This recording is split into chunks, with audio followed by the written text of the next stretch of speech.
दोस्तों, हमारे शरीर को प्रकृति ने 5 तत्वों से बनाया है, लेकिन कलयुग के लोगों ने एक तत्व और जोड़ दिया है, वो है पैसा। लेकिन पैसों से सब कुछ नहीं खरीदा जा सकता है, लेकिन पैसों से बहुत कुछ खरीदा जा सकता है। दोस्तों, अगर आपने ये 5 बातें बहुत अच्छे से समझ ली तो आप जीवन में कभी भी गरीब नहीं रहेंगे। जो इंसान इन 5 बातों का ध्यान रखेगा वो जीवन में कभी भी गरीब नहीं हो सकता है, क्योंकि ये 5 बातें बहुत ही अहम हैं। तो हम शुरू करने वाले हैं इस कहानी को। और इस कहानी में है एक वृद्ध पक्षी। जो एक जंगल में तोता और वृद्ध पक्षी रहते थे। दोनों बहुत ही अच्छे मित्र थे।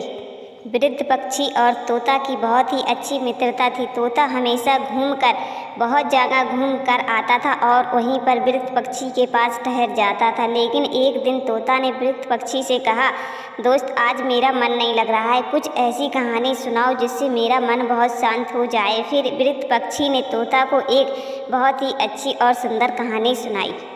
तोता ने वृद्ध पक्षी से कहा है, वृद्ध पक्षी, कुछ ऐसी कहानी सुनाओ जिससे मेरा तो मन शांत हो जाए, लेकिन साथ साथ दुनिया का भी भला हो जाए, क्योंकि आजकल दुनिया कलयुग में इतना खो गया है कि वो रिश्तों की अहमियत भूल गया है। फिर एक दिन ऐसी कहानी सुनाओ जिससे मेरा तो लेकिन दुनिया को भी ऐसा लगे कि हाँ, इस कहानी में कुछ तो टेस्ट है। फिर तोता की बात सुनकर वृद्ध पक्षी कहने लगती है, ठीक है तोता, मैं तुम्हें ऐसी कहानी सुनाती हूँ जिससे लोगों की गरीबी दूर हो जाएगी और लोग बहुत ही पैसे वाले और धनवान बन जाएंगे। फिर वृद्ध पक्षी तोता को कहानी सुनाने लगती है।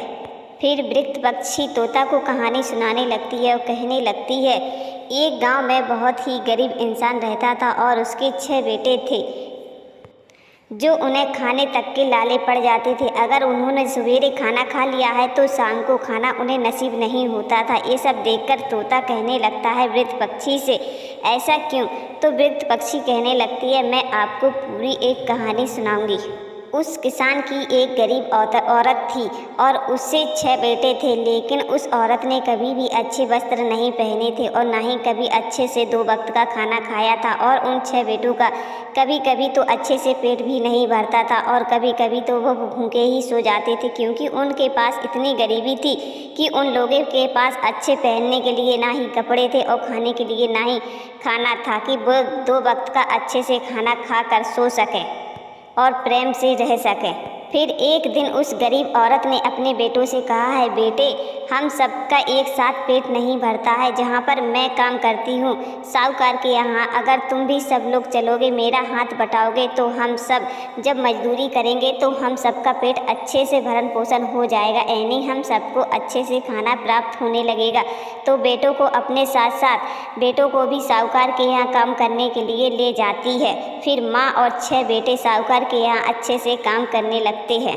फिर साहूकार उन सबको उन काम की मजदूरी दे देता था, क्योंकि 6 बेटों की और एक माँ की सब लोगों का काम मिलकर शाम को जब वो मजदूरी दे देता था, यानी पैसे दे देता था, तो वो लोग अच्छे से शाम को घर आकर अच्छे से खाना खाकर फिर से सो जाते हैं। और हर रोज़ का इनका यही काम होता था, हर रोज़ उठकर साहूकार के यहाँ काम करने चले जाते थे। कुछ दिन हुए थे 6 बेटों को और उनकी माँ को साहूकार के यहाँ काम करते हुए। एक दिन साहूकार ने कहा कि ये तो अनपढ़ हैं, अगर मैं इन्हें कम भी पैसा दूंगा तो चलेगा, क्योंकि इन लोगों को हिसाब किताब करना नहीं आता है।